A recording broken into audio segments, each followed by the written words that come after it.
Welcome to Postcards to the Universe with Melisa Caprio. Do you believe in magic? What if you were told that all you had to do was get a little creative and work a magic spell to bring anything you can imagine into your life? Here on Postcards to the Universe, we will share manifesting, tips, postcards, creativity, abundance, and prosperity. Here is your host, Melisa Caprio. Hello and welcome to Postcards to the Universe with Melisa, creating the life you crave. How is everyone this week? I hope you guys are doing well. Thank you for being here with me today. I have a really exciting show, and my guest author, Valerie Gilpeer, she'll be joining us in just a few minutes. So if you missed last week's show, I had the amazing author and spiritual teacher, Don Miguel Ruiz, on as my guest. And it was really exciting for me because I have been a huge fan of his work since his book, The Four Agreements, came out over 20 years ago. It was a wonderful interview, and you can listen to it here on the OMTimes radio in the archives. If you search my show, Postcards to the Universe, you can find it there. Or you can go to my website, postcardstotheuniverse.com, in the podcast section, and it is listed there. I highly recommend it. It was so good. It was so great having him on as my guest. He's a wonderful, charming, and humble person, and I just adore him and his work. So please listen. I would love that if you guys would do that. As you know, each week, if you've been listening to me long enough, I share my Magic Monday message postcard. And this week, the affirmation is the gift of betrayal. Now, oh my God, this postcard, when I photographed it, it came out so gorgeous. I love this one. Well, I do. I love them all, really. If you have lived long enough, you have definitely faced some kind of betrayal, whether it be from a romantic partner or a spouse, a friend or a so-called friend, family member or colleague. And being betrayed is very painful, especially when it comes from someone who you love and who is close to you. And that postcard that was created, that I photographed for this week's message, was about a romantic relationship betrayal. And a person who is supposed to love and take care of you has done the complete opposite, and you're heartbroken. Now, with the affirmation, the gift of betrayal, that probably or could sound wrong. That doesn't make sense, right? Like, what do you mean, the gift of betrayal? How can there be a gift, especially if you have been so deeply hurt? And many times we are very unconscious in our relationships, especially our romantic relationships. And the fear of being alone takes precedence over who we may choose as our partners. And those of us who have been betrayed will see many red flags before the ultimate betrayal, but we choose to ignore them. I also know that we play out a lot of our early childhood dramas or traumas, especially in romantic relationships. So when I say there's a gift in the betrayal, I mean, it forces us to look deep inside to see where we are wounded so we can heal. And many of us will seek help when we're in that much emotional pain that we would normally just mask over. And we can't do that any longer. And many of us will go inside and do some deep healing. And that shifts and it changes us. And it allows us to find our own inner strength that we may not have known that we had. For me personally, it has given me an inner confidence and self-worth that I didn't have before I was badly betrayed. So that is what I mean when I say there is a gift in the betrayal. As painful as it may be, if you could allow yourself the time and space to do the healing, you will find the gift. If, like many people, you run and look for another replacement and distraction, I think you are doing yourself a great disservice, and you are very likely to bleed all over your next relationship. So if you want to see my Magic Monday message postcards, please go to any of my social media platforms. And if you're interested in doing inner work exercises and reading people's incredible journeys of transformation and manifesting and inspiration, please check out my book, Postcards to the Universe, Harness the Universe's Power and Manifest Your Dreams, which you can find on Barnes & Noble or Amazon or your favorite online bookstore. You can follow me on social media and join my Facebook group, Postcards of Love, where we share inspirational messages and photographs and stories and art. And you can now find me on YouTube, where I started adding these podcasts, this radio show that I create to a podcast, and you can subscribe. So please do that. Next week, I have author and grieving expert Emily Thoreau-Threat with her book, Loving and Living Your Way Through Grief, a comprehensive guide to reclaiming and cultivating joy and carrying on in the face of loss. And she's going to help provide guidance for navigating the downs and ups of the grieving process. All right, so I'm really excited to talk with my guest today. Valerie Gilpeer is a former attorney in Los Angeles who has been practicing law for 40 years. Emily Grodin is a poet, mother and daughter, co-authors of I Have Been Buried Under Years of Dust, a memoir of autism and hope. Their book just released last week on April 6th. Born with nonverbal autism, Emily's only means of communicating were limited to one-word answers and physical gestures, which often left her frustrated, angry, and misunderstood. A disastrous intercontinental flight from Ireland to Los Angeles when Emily was 25 triggered a miraculous communication breakthrough. With the help of a trained specialist and a technique called facilitated communication, Emily typed out the following phrase on an iPad. I have been buried under years of dust, and now I have so much to say.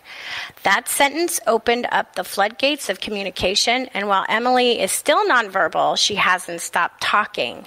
Now at age 29, Emily is an avid writer of amazing poetry, maintains a 4.0 in all of her college courses, and hopes to become an advocate for the countless other people like her who can't communicate in the traditional sense, but have so much to offer. And you can find more information at her website, valeriegilpeer.com, VALERIEGILPEER.com, and where you can also purchase her book. Welcome, Valerie. Thanks so much for being here with me today. Hello, and thank you for having me. I'm so excited. How are you and Emily doing? We're doing great today.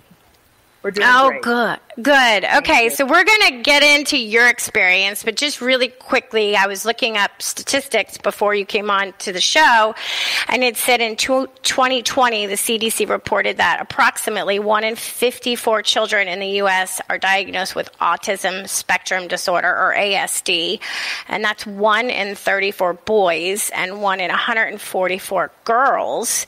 It seems boys are 4 times more likely to be diagnosed with autism than girls. And I just wanted to get your perspective. Do you have any theories on why you think autism is on such a rise? Well, I think that, after Emily was born, the statistics also started to increase somewhat in terms of the numbers. I think that there's been more diagnosis of autism. I think they've broadened the definition, if you will, and so more people are being viewed as having autism. I do think that girls are not diagnosed as frequently because girls often don't show indicators until much later. There's less tendency of pedantic type of behavior of speech, of repetitive actions in girls than there is in boys at a younger age, and so sometimes those are put off until they're a lot older. So I think that girls are probably underdiagnosed, and I can't say that boys are overdiagnosed, but I do know that over the course of my practice, we certainly saw individuals with more comorbidity also being diagnosed with autism, meaning that they would have a little bit of a disability that appeared like autism, some typical characteristics, but also having a lot of rigidity. Some children also would be considered to be have ADD or ADHD. Attentional issues often go with the diagnosis as well. So I think that it's a changing type of a diagnosis, and I think an expanding diagnosis. But it certainly the numbers have gone considerably up since Emily was diagnosed in 1993.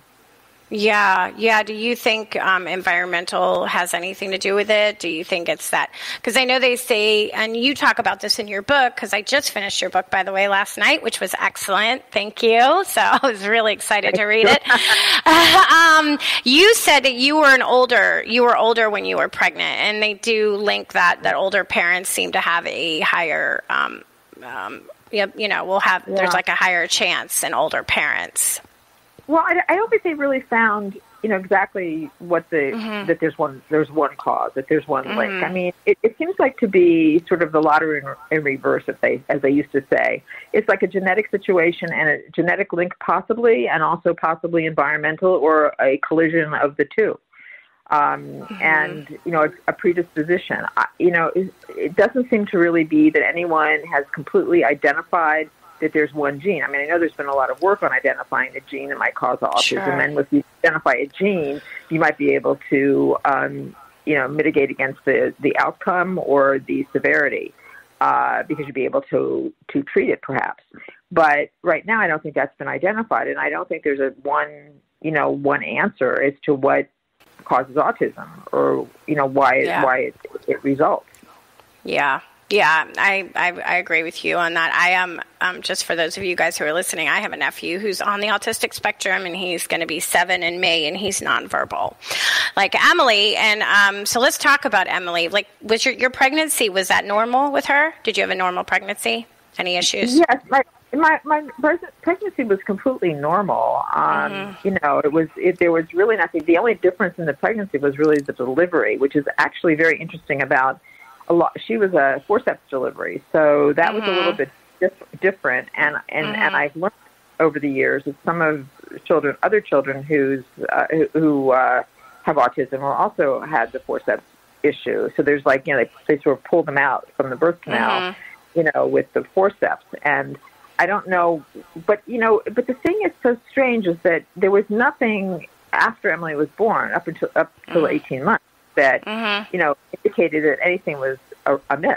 Nothing. I mean, she was, as I report in the book, she was a gorgeous, gorgeous child, gorgeous baby, still is a beautiful young adult, but she was just absolutely beautiful, and she was so alert. She was so alert and so engaging. She could stare down, as an infant, she could stare down somebody in an elevator and get them to grin at her by boring in, and staring at them, get the attention of people across the tea room in Marshall Fields in Chicago. It was quite amazing. She was this engaging, wonderful human being who lit up the room just by her mere presence. So really, there was nothing in the immediate, aftermath of her birth that would ever have suggested that this was the road that we would be taking. There was just nothing there. The light started to dim at 18 months, and no one's really sure why that happens either at 18 months. And it doesn't always happen at 18 months. A lot of kids are diagnosed much, much later on.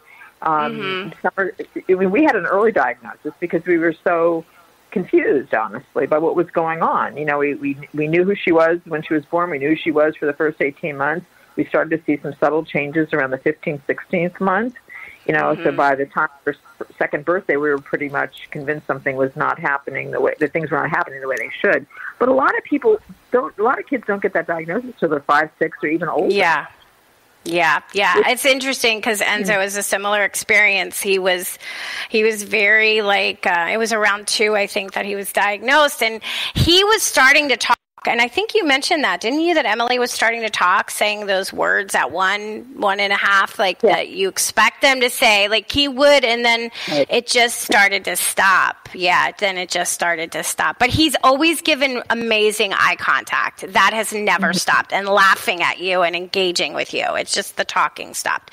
And just for anybody listening, if your child or somebody you know is autistic, every person with autism is different. Every person is different. So there's not the same. Yeah, it's not the same kind of, just because Valerie and Emily have this experience, or I have an experience with my nephew, that doesn't mean your child is going to have the same experiences. And so you started seeing that she was different at between 18 months and 2 years. So what were you noticing? Well, she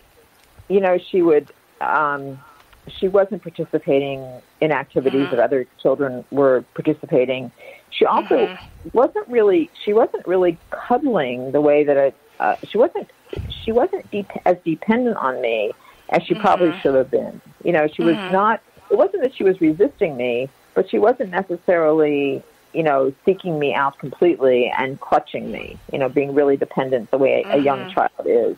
So that was sort of an early-ish sign. I mean, there was a streak even as when she went into the mommy and me class much early on, and of course, I didn't know this was not a good thing because there was a psychologist running the mommy and me class who said to me, you know, she's going to be president of the United States. She's so independent. Well, you know, she was 8 months old, and no child should have been that independent. I mean, the other children were coming in wrapped around like boas around their mother's necks, you know, and was off and running, and that was a sign. And it was a sign that, again, a psychologist, nobody really pointed out to me, and I knew nothing about children. I mean, I had not taken a child development class. I'd never had a younger sibling. I had never even babysat. And here I was, 40 years old with almost no exposure to children, and I had this child that I really had no knowledge of what the developmental signs should be. So I didn't think much of it. I just thought, well, she's just one of those rare and exceptional children, you know? I mean, she was rare and exceptional. She is. It just didn't, and not the way you had thought, right? Isn't that's the case? It's the case, right? She is. It's just different. Yeah, and you do. You talk a lot about in the book about your experiences with the experts and a lot of your frustration because, you know, these people are professionals or they're telling you what to do or what not to do or do this with Emily and don't do this with Emily. And that was a lot of frustration. So we're going to get into a little bit more of that and about you and your husband and how smart Emily is because we know she's exceptionally smart. So I just want to take our break here before we delve into that. So let's take our break and we'll be back in 2 minutes, and we're going to talk more with Valerie and Emily. Stay tuned.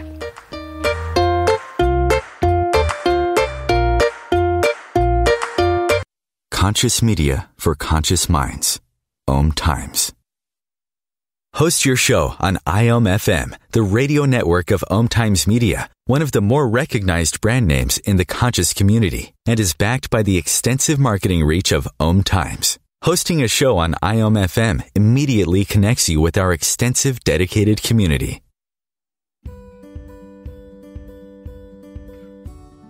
Hi, I'm Melisa Caprio from Postcards to the Universe, creating the life you crave. Do you believe in magic? What if I told you all you had to do was get a little creative and work a dream spell to bring anything you can imagine into your life? Well, guess what? I've got the spell for you. Postcards to the Universe, a global movement for manifestation, is a casting magical tool for you to use whenever you want. How does living in passion sound to you? Join me in my movement where you get to create in the magical playground. Let's think outside the box and do some playful conjuring. By casting out our desires with a manifesting postcard, we explore our hearts and allow the alchemy of our dreams to appear. And don't forget to tune in each week here on OMTimes Radio with my show, Postcards to the Universe, creating the life you crave at 4 p.m. Eastern Time. I share tips on creativity, abundance, and prosperity, and you will be introduced to the coolest guests, trailblazers, mystics, and creatives who enrich our lives.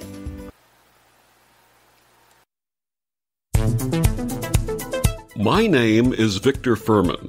Some call me The Voice. I've always been fascinated with human nature, spirituality, science, and the crossroads at which they meet. Join me Wednesdays at 8 p.m. Eastern on OMTimes Radio, and we'll explore these topics and so much more on Destination Unlimited.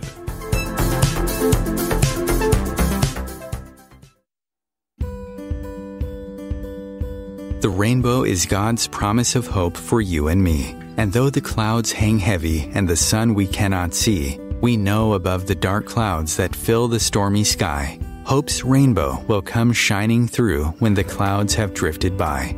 Teresa Caprio is the president and founder of Rainbow Guardian Inc., a nonprofit 501c3 serving the intellectually challenged / developmentally disabled, including autism. Teresa started the foundation in 1995 so she could help make a better life for her intellectually challenged daughter. Her dream is that the Rainbow Guardian will provide the necessary tools and education to help the public understand the special needs population, because it's often discarded in mainstream society. To find out more or make a donation in support, please go to www.rainbowguardian.org. Rainbow Guardian's special mission is to see these unique people live a happy, full life and have a future of liberty and equality.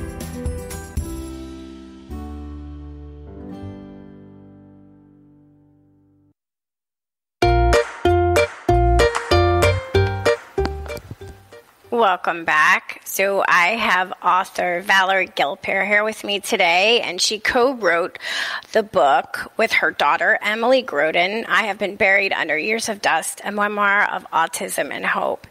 Okay, so just wanted to talk to you more about Emily, and when she was young, when she was first diagnosed, how were you and your husband? Were you guys in denial? Was it like, there's no way, I can see my child is really smart? Like, how was that experience for you?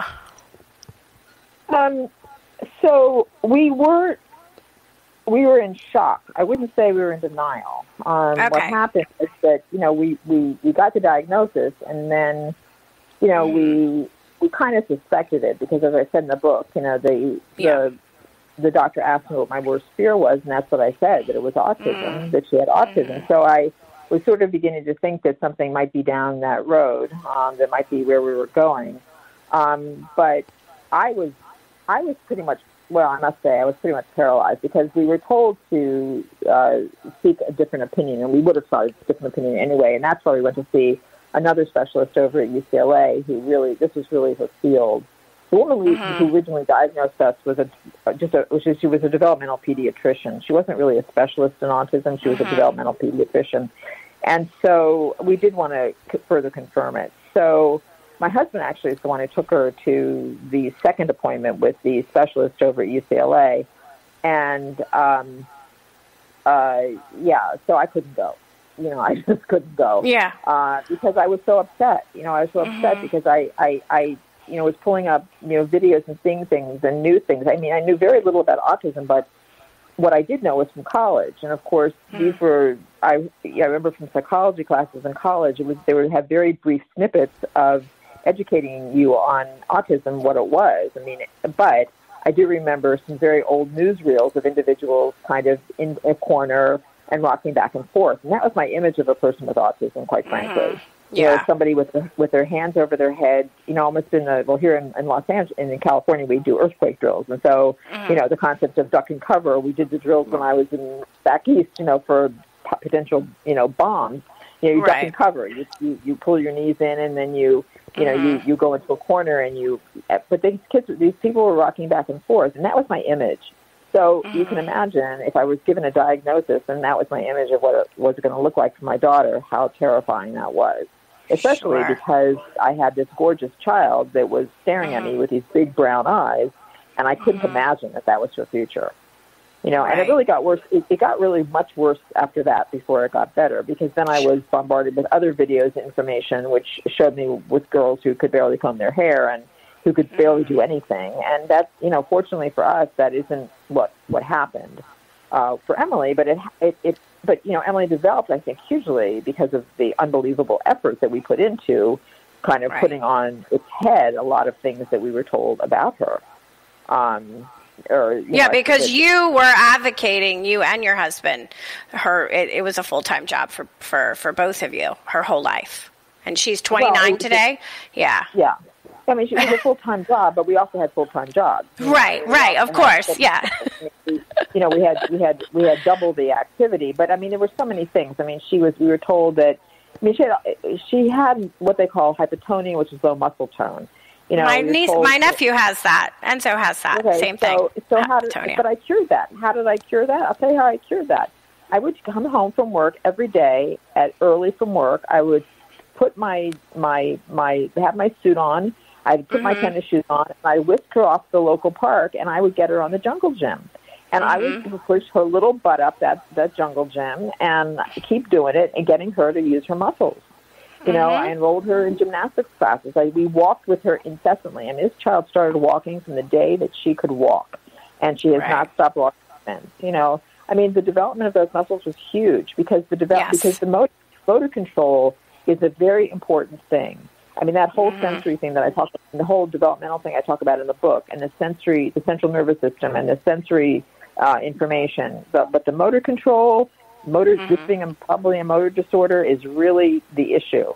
So it was extremely important that we do all those things, and we did all those things. So it was also schlepping her, you know, taking her to, you know, all these different therapies from one end of town to the other. Sure. You know, it was a constant, you know, effort to get her what she needed and to really defy the expectations for her, which I was determined to do because, and I kept going back. I say this to people all the time. It was really about who I saw in that so early on. I mean, I think no one knows a child like their mother does or a parent does. And, you know, when you feel it in your guts, that there's something there and, you know, it's just not coming out. You really have to run with that. You really do. And we did. And that's great. And I believe you because I see a similar story in my family. So what you talk about your husband and both of you knew that she was very intelligent despite not being able to talk with you. Like, how did you, like, what made you think that? What gave you those insights? Well, you could teach her to do something, and she would have it as her own immediately. I mean, teach her one time how to wash a dish. Teach her one time, you know, when she's little, when she's 2, to put her dirty clothes into a laundry basket. You teach her once. You know, show her, Emily, this is what you do. You know, and then there was the nonverbal problem solving. I mean, she always managed to figure out how to get what she wanted or needed, and she would figure things out. I mean, she would just figure it out. There was that. I mean, there was funny things she did, which I don't think I kept this in the book. I'm not sure there's little stories in the book, but when she was really small, we took her miniature golfing. And, you know, my husband was very patiently showing her how to miniature golf. You know, you put the ball down, you just hit it to the thing. So after a few holes, Emily looks at us, and she just picks up the ball and walks it into the hole, puts it into the hole. Right. Right. What is this idiotic game that you're having me play? Right. It's just the object is to put the ball into the hole. So why are we wasting our time with a club, you know?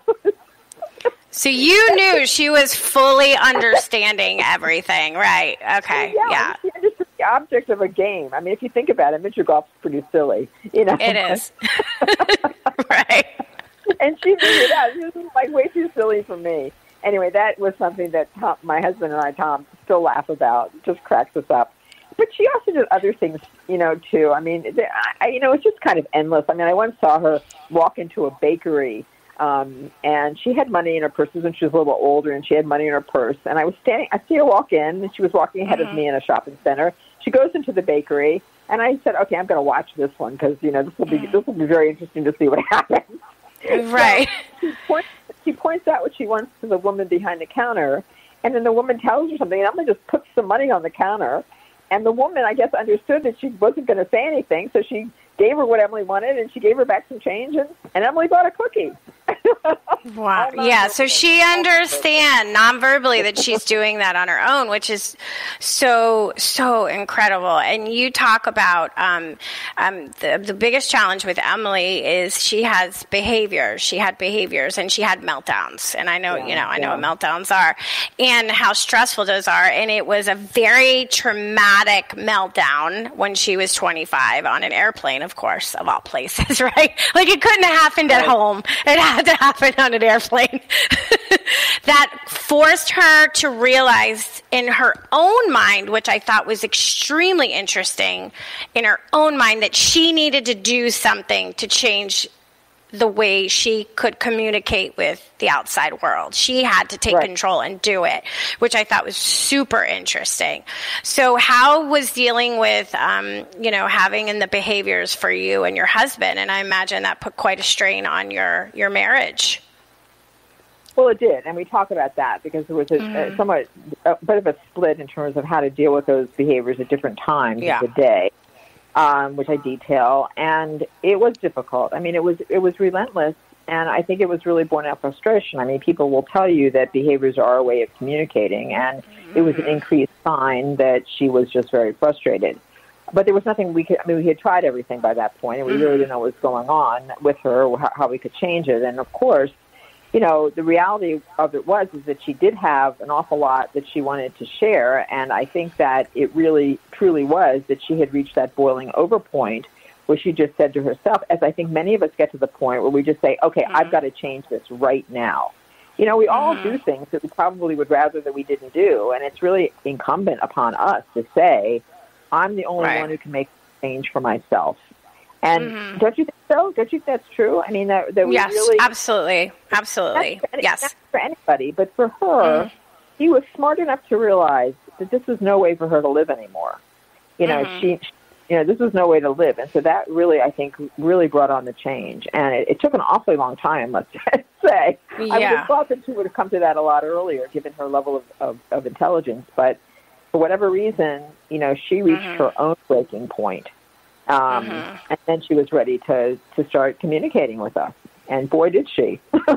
Yeah. Well, what's really, she talks about this because the way the book is laid out, Valerie has her perspective as the mother, and then you have Emily's voice as the daughter and talking from her perspective and what she was thinking and what she was going through. And she talks about how it was really difficult for her to control her body when she was having a meltdown. It's not like, you know, and this is what I want people to understand, because we're seeing it more and more. You're seeing kids and you're seeing adults with autism. And for us to be more compassionate, we need to know that something is going on, you know, and let's not, you know, make judgments. And what we're seeing, and it's not, they can't control it. Because believe me, having a sister who's developmentally disabled, who's not on the spectrum, she couldn't control it when she was a kid. And believe me, I'm sure she wishes she could have. And as Emily does too, you know. So, you know, I'm glad you talk about that. And I'm glad you mentioned that in the book, because I think it's important for us to see this and to know this. You know, it's like knowledge is power, right? You know, when we're ignorant, we don't know. So we need to have stories like yours so that we can be informed. We can be informed. And to understand this is a different thing from a tantrum, because a tantrum is a different thing. You know, a meltdown is something which is beyond the control, and a tantrum is usually purpose-driven. Yeah. I mean, there's a reason, and you don't have a reason. I mean, asking people, why is she asking a person of a child who's having a meltdown, why are they doing that? There is no answer. It's, you know, what's the answer? The child is overwhelmed by something. The child or the individual is overwhelmed by something. It could be sensory, it could be lighting, it could be the noises, it could be, which Emily is very sensitive to noise still. You know, even though we did so much, I mean, to overcome that. I mean, believe me, I don't think that there is a public restroom in Los Angeles County that I didn't go to with her and flush the toilet to overcome the flushing sensation, the noises of flushing. If your nephew has that, but I mean, it was a lot of kids are very sensitive to that. You know, so you have to desensitize a lot of the sensory overload that they experience, because some things are essential. You know, if you're out in public, you use a restroom. You know, and you know, they need to use a restroom, and they need to get used. She needed to get used to the flushing of the toilet. You know, so there were so many things. I mean, you know, it's so crazy to recall all of the things that we had to overcome. It was endless, just endless. I mean, the behaviors and the speech and the sensory overload and, you know, unpredictable responses to things. I mean, these are the types of things that, you know, you're dealing with as a parent of a young child with autism. Some of it kind of goes away as they age, but a lot of it does stay. Yeah, no, Enzo doesn't have that. I don't know if it's because we're a big Italian family and we're super loud all the time. Like, he probably heard it when my sister was pregnant. I don't know. He's definitely like sensory stuff. He gets super excited. He's sensory stimulation, but a loud sound doesn't bother him, which is good. And you had a lot of challenges with the school system for Emily. So you want to share a little bit about your experience, about how it was like for her? with the school system out there in California? Well, the school system across the country is pretty much regulated by federal law and comparable state law. And here in California, what was going on early on with her was that there was a tendency to want to keep her into classes that I didn't feel were appropriate for her. Some instances, some of the teachers at her schools didn't think were appropriate for her. So I would say that pretty much most of her high school or her elementary and middle school was spent fighting them to get not only the related services that she needed, which occupational therapy and what we thought was the speech therapy, which she had endlessly, but also behavioral companionship. I was always concerned that somebody would take advantage of her, especially as she got in a high school environment. But it was really trying to keep her in the most inclusive setting possible. Early on, I learned that the special day class that they had wanted to put her in was one that I didn't want her in. It was too isolating. There were not good role models for her. I felt that she was so observant that she learned from people around her, and that she was emulating behaviors of the other kids, which were even worse than her behaviors, which I didn't need at home. And this is not something that I'm alone in believing. A lot of parents feel that their kids do absorb the behaviors of other kids when they're put into certain kinds of classes. The other problem was the way that the education was delivered. It was usually a bunch of random sheets that she'd be given of on different days, educational sheets, worksheets, I guess you would call them, and they were unrelated, and they didn't have any kind of format to them. I mean, there wasn't a beginning, a middle, and an end. And I believe in a sort of a linear delivery of education where one thing flows into the other, and that wasn't going on either. So it was very kind of patchwork, and so I didn't like that.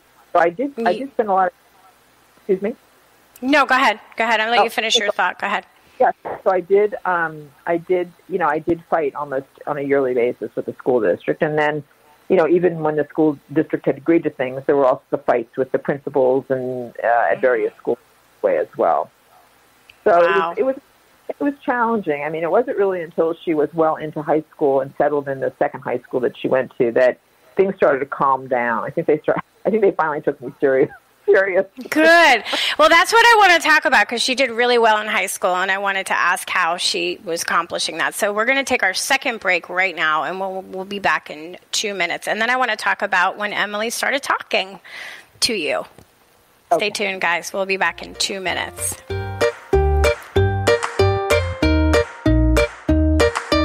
The Real Conscious Connection. OMTimes Radio. IOM FM. OMTimes Magazine is one of the leading online content providers of positivity, wellness, and personal empowerment. A philanthropic organization, their net proceeds are funneled to support worldwide charity initiatives via Humanity Healing International. Through their commitment to creating community and providing conscious content, they aspire to uplift humanity on a global scale. OMTimes, co-creating a more conscious lifestyle. Imagine yourself being transported to India, to the banks of the Ganga and an ashram in Rishikesh. Visualize that you are welcome to satsang with an American sannyasi who shares the wisdom of her guru. Your visualization has manifested.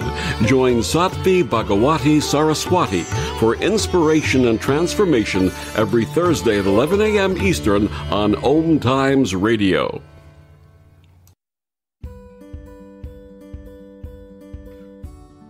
Hi, I'm Melisa Caprio from Postcards to the Universe, creating the life you crave. Do you believe in magic? What if I told you all you had to do was get a little creative and work a dream spell to bring anything you can imagine into your life? Well, guess what? I've got the spell for you. Postcards to the Universe, a global movement for manifestation, is a casting magical tool for you to use whenever you want. How does living in passion sound to you? Join me in my movement where you get to create in the magical playground. Let's think outside the box and do some playful conjuring. By casting out our desires with a manifesting postcard, we explore our hearts and allow the alchemy of our dreams to appear. And don't forget to tune in each week here on OMTimes Radio with my show, Postcards to the Universe, creating the life you crave at 4 p.m. Eastern Time. I share tips on creativity, abundance, and prosperity, and you will be introduced to the coolest guests, trailblazers, mystics, and creatives who enrich our lives. Coping-19, brought to you by CDC and the Ad Council. If you're feeling increasingly lonely right now, you're not alone. It's totally normal. Even though we may not be able to get together in person, connecting virtually with friends and family still gives you a chance to interact with people and may help raise your spirits. Join a virtual book club, set up group text chats, or online video coffee breaks with coworkers. Find more self-care and coping tips at coping-19.org.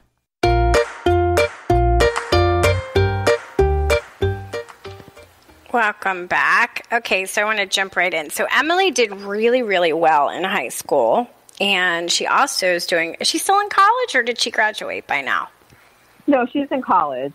She's still in college, and she's doing exceptionally well in college courses, too. So she has an aide with her who helps her.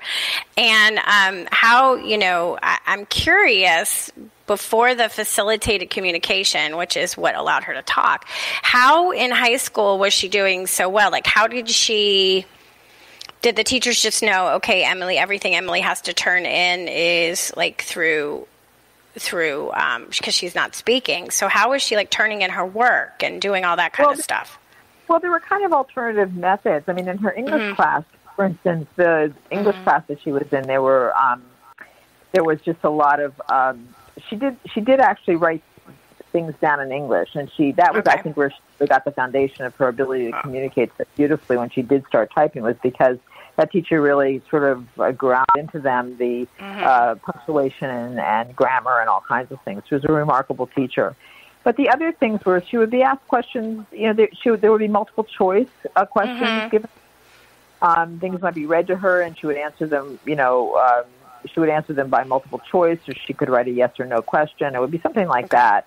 So, but it just wasn't in this incredibly fluid and expressionful way that she does now. So she didn't really expound on her answers. They would be more limited answers. And that's pretty much, that was also, how we knew that she understood what we were reading to her, because, we would ask her questions. But with home, Emily even has said that everything she learned from us, from me and Tom. And, the fact is that we were obviously very interested in educating her, and we spent a lot of time reading with her, because she loved it so much.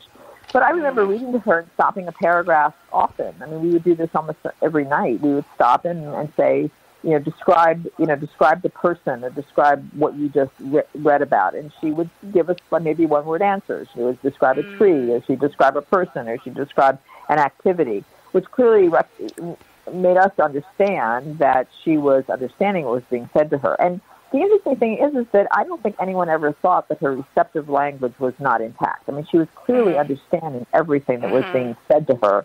She just didn't have the capacity, because of her language disability, to express it. So that part was intact. That part of her brain was working. It was the synapses in her brain that were not allowing her to express herself, and that was really the issue. And that's the frustration, really, because spoken language is a lot more economical than is written language. It's a lot easier to express yourself verbally, typically, than it is to write something down. And I think that's still something she would prefer to do, is to speak, because it would be a lot faster. And it is something which is certainly recognized by by most people. She doesn't really have, when she's in college, she doesn't have an aide. It's a communication partner. It's just the person who is just there to really help her in class. And the interesting thing is that when she was in workshop classes, she would fully participate. The teacher would recognize that she was using a device to communicate. So at her creative writing classes at Valley College here in the San Fernando Valley, which is outside of Los Angeles City, the teachers would just wait for her to give an answer. They'd ask her a question, and she would type out her answer. It was a fantastic way of doing things. And now during the pandemic, all of her classes are online. She's completed, if you will believe this, she's completed 7 online classes in 1 year. Good for her. Better than I could do. Seriously, no, and I'm not lying. Seriously, no, that's incredible. 7 online academic classes. So in addition to writing, to finishing the book. So it's she's just an incredible student with an incredible thirst for knowledge. High school was successful in many ways because of the social aspect of it for her. You know, the girls in particular were particularly receptive, but honestly, I have to tell you, we would walk across that campus on back to school night, and all these people would be saying hello to her, and none of them we knew. So that's good. No, I love that. I love that the kids were embracing her. That makes me happy. Yeah, that really does make me happy. And how was it? Okay, so she had her meltdown, and then shortly after that, she got the facilitated communication device, and she started typing to you with the help of her communication. I guess, what is she, a communication therapist? Partner. Okay. So how did you guys feel when you first heard that? Well, we were again shocked.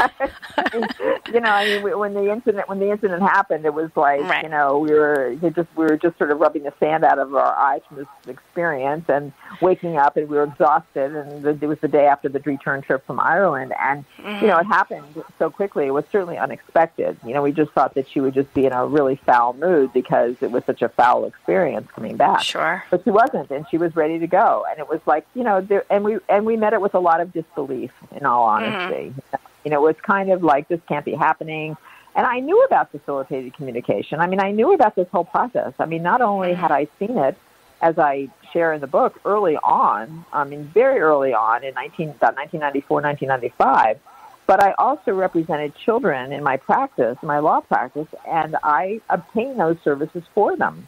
And, you know, I didn't feel like I needed to believe in it to get those services for them. It was enough for me that their parents wanted it for them and felt that they were successful with it. So I had known about it, and it never even occurred to me, honestly, that Emily would ever be able to do it, although I did give it a try, because as a last resort, as you can tell from reading the book. So so we were ecstatic. You know, we were floored, we were, you know, suspicious. You talk about that. You talk about that in the book, that you were suspicious. We were. You know, it was just like, can this be really happening? Because it really, I have to tell you, it really fell into the category of a total miracle. I believe you. Yeah, I can see that. I can totally see that. I understand that. And you said, because you and I talked a little bit briefly yesterday, I asked you about her meltdowns, and you're saying now that she can communicate, she's not having them anymore because the frustration isn't there. And so is that why some of her meltdowns were so bad? Is her frustration because of what other people, because she couldn't get out what she was thinking and feeling? I think so. I mean, it's hard, you know, it's hard to know. I mean, she hasn't really addressed that directly in a question, whether that was the reason for it. But I'm going to say that I probably think it was, just based on the current evidence of, you know, how things are going now. So I think that she had to be frustrated. I mean, you know, imagine not being able to, people kind of, but I think she knew that people were ignoring her. She could see. She's smart enough to see how people were responding to her. And, you know, when we all get upset if people don't respond to us the way that we would like them to respond to us, and she's no different. You know, she just couldn't say, hey, why are you acting that way towards me? All she could do was get upset about it instead of confronting somebody about it, you know, and trying to understand it. So she was left holding the bag, if you will. She was left holding with all that frustration of knowing that somebody didn't like her or wasn't responding well to her, but not really understanding why necessarily. I think and she voices that people thought she was stupid, and that bothered her. You know, which I totally understand. That would bother me too. So I totally get that. And especially as intelligent as she is, you know. Does she want to go to graduate school after college? What does she want to do after she graduates? I think she's just plugging away now at these colleges, right now, you know, I think she's working on a journalism, you know, degree. Oh, good for her. I think that she will continue with her. She writes not only poems but also essays. I think she will continue that line, and perhaps she will eventually look into the possibility of journalism as maybe a career option for her. I think that, you know, but you know what it is about Emily is that she just loves to learn. I mean, I think she's one of those people who could actually be a student forever. I mean, some of us wanted to put an end to it at some point, but I think and I think, you know, in some large part, it's probably because she didn't learn as much as she could have probably in high school. You know, I mean, she learned a lot, but I think she's still hungry for information. I mean, she wants to learn about all kinds of things. I mean, she just wrote a paper on climate change. She's interested in the homeless. Yeah. She's interested in so many things about the world. I mean, she's interested in politics. There isn't anything that she's not interested in, except shopping. She does not like to shop. She's not my daughter. Oh, that's odd. I love she's smart. So when you're very intelligent, you need a lot of information. You need that. It's interesting because, the way her brain works, which obviously is different from someone who's not on the spectrum's brain works, she probably would approach problem solving from a whole different perspective that maybe you or I wouldn't grasp. I find that so interesting, because of the way their brains work. It's just different than the way ours do. That's really what it is. Yeah. Well, she's a very, it's really interesting. I mean, she has definitely a style in her thinking. You're absolutely right. And I think that's really reflected in her writing. I mean, if you read a lot of her work, you start to see a real syncopation that is very similar, a way of expressing that is very similar, and it's truly Emily. She's got her way, her own style, and it's also really interesting to see her communicate with her professors. I mean, I don't know where she learned this from, but she signs off on her emails to her professors with warmly and kindly, and all these incredible words that you learn along the way, and I have no idea where she got them from. But she is very cordial in her approach to things. No matter what she really might think of a professor or of a person, she's very cordial, very gentle, and very professional, I must say, which has really been, a mark of her writing really from the beginning, which is really kind of really astonished me. Because it just sort of, because this writing kind of came out of nowhere, I thought. Her poems are amazing. Her poems are wonderful, and she has a very strong point of view. It's Emily's voice. It's very different than yours. The way everything about it and the way she writes, it's been consistent. Like I was looking at everything that she was writing, and it was very consistent throughout the book from her perspective, her point of view, her voice. It's definitely her voice, and I believe that wholeheartedly when I read it. Like I didn't question it at all. No, that's her. That's my girl. That's my girl. Yeah. So what are you and Emily, what's your goal for the book? Like you decided to write the book together. Was it your idea or was it her idea? Well, initially the book, what I really wanted to do initially was I just wanted to get her writing out, just to demonstrate to the world what a person could do, what a person can do if they're offered the right means of communication.